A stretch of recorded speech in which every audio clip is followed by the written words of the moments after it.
നിന്ന് വ്യത്യസ്തമായി അമ്മ പ്രവർത്തിക്കുന്നു എന്ന് കാണുമ്പോൾ they start having conflict, they start having anger.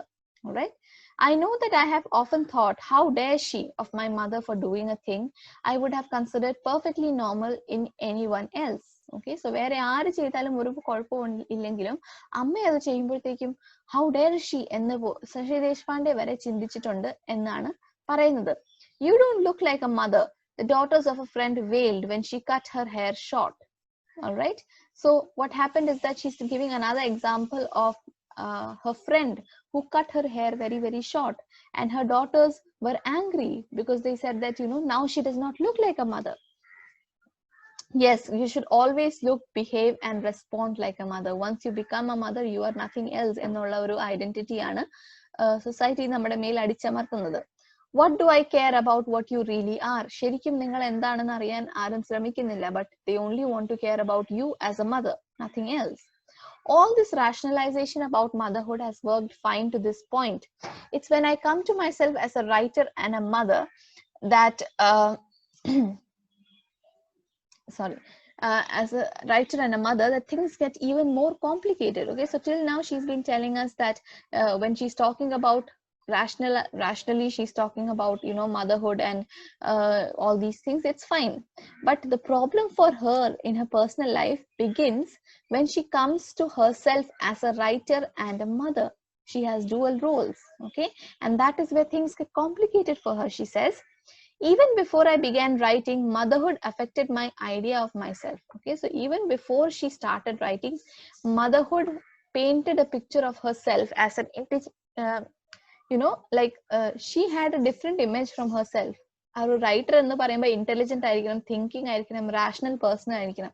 പക്ഷേ ആ മദർഹുഡ് വന്നു കഴിഞ്ഞപ്പോഴത്തേക്കും, you know, it affected these ideas that she had of herself. Was I drowning that self in this emotional morass? Okay, so she was completely in an emotional tangle or in an emotional mess. And was she drowning herself in it? അതായത് സ്വന്തം selfhood ഇല്ലാതെ ആവുന്നുണ്ടായിരുന്നോ? All right, was she losing it in the mindless chores?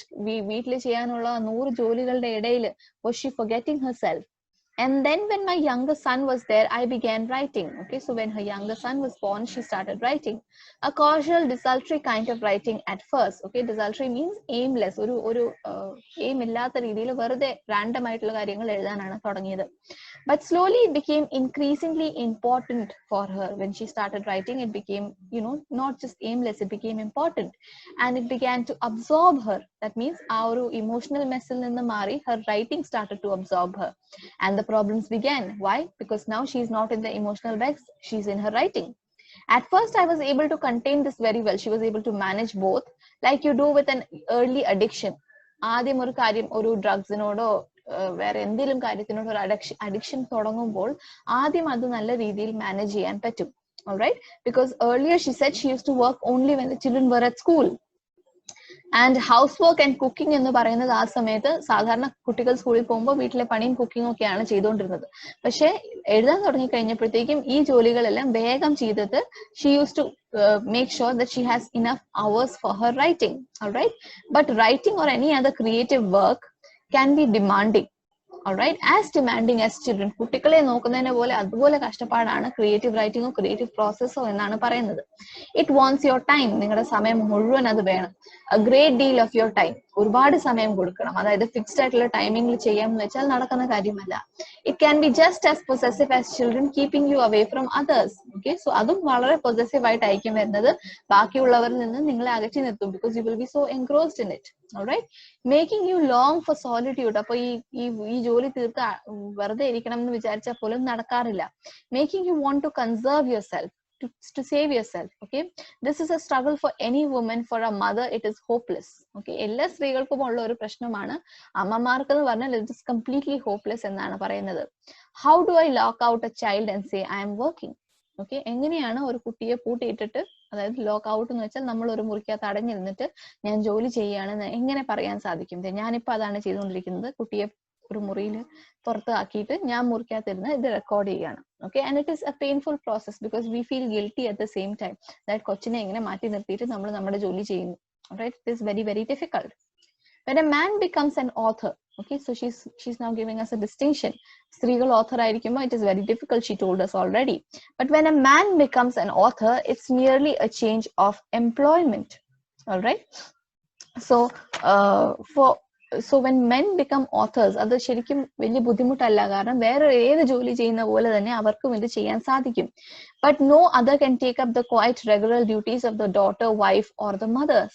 Okay, men എന്ന് പറയുമ്പോൾ അവർക്ക് അവരുടെ ആ ഒരു ഓഫീസിൽ പോകുന്ന ജോലി എന്നുള്ളതല്ലാതെ ബാക്കി റോൾസിന്റെ ഡിമാൻഡ് വളരെ കുറവാണ്. ഇല്ലെന്നല്ല, ഉണ്ട്.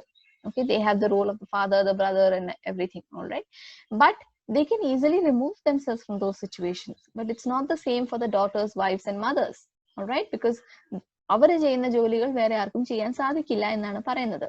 So wrote Mrs. Gaskell, who's Elizabeth Gaskell, who's a very famous writer again. All right, and Mrs. Gaskell wrote a biography of Charlotte Bronte, who was also a female writer, and therefore the long roles of childless women writers. Okay, so Charlotte Bronte did not have a child because, you know, she couldn't be a writer if she had a child. There is another work where, you know, there's another Canadian writer called Margaret Atwood, and she says a child is not a poem is not a child, where she's trying to compare that, you know, you cannot compare having children and doing the creative work, because some people say that if you have a child, you know, then that is itself, it's a creativity, adu thanne oru joliyana ennokka parayum. But it's not the same as writing a poem, and writing a poem is not the same. Some people say that just because you are a creative or a successful person, you can't have a family life. It's okay. All right, so she's saying that these two are very different things and they cannot be, you know, substituted for one another. Now Charlotte Bronte is another writer who did not have a child because she could not manage both. All right, but that's no longer true. That was in the Victorian England when that happened. All right, for women writers, as I wrote confidently in an article once, it is no longer a question of either or. Okay, so it's not for today's women, it's not a question of either or. Either they be a mother or they be a writer. All right, women now want both. They want work and they want family life. It's not that they just want to work or they just want family life. All the women in today's generation want both.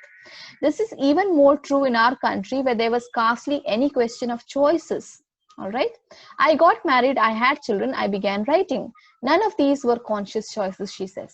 All right, so kalyanam കഴിക്കണം, കുട്ടികൾ ഉണ്ടാവണം എന്നുള്ളത് conscious ആയിട്ടുള്ള choice അല്ല. അതായത് choice ഉണ്ട്, വേണോ വേണ്ടയോ എന്നുള്ളത്, but it is something that you have to do nonetheless. You don't have a choice whether, you know, you do it or you don't do it, because the pressure is immense.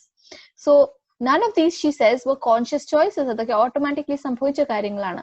I drifted into all of them. അതിലേക്ക് ഇങ്ങനെ ഒഴുകി പോകുന്ന പോലെയാണ് സംഭവിച്ചത്.